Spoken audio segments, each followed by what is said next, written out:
his early education at home under private tutor. He studied law in England and he became a barrister. His wife name was Kamala Nehru. He joined the struggle for independence against the Britishers. He played a very important role in the Indian freedom struggle. He loved children very much. Children found Kari in Chacha Nehru.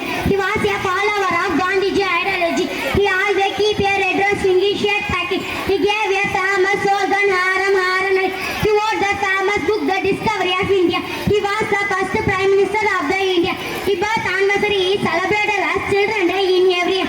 He was awarded Bharat Ratna in 1955. Pandit Jawaharlal Nehru died on 27th May 1964. Thank you to all. Thank you ಕರವಶ ಮಣ್ಣ ಪಾಪ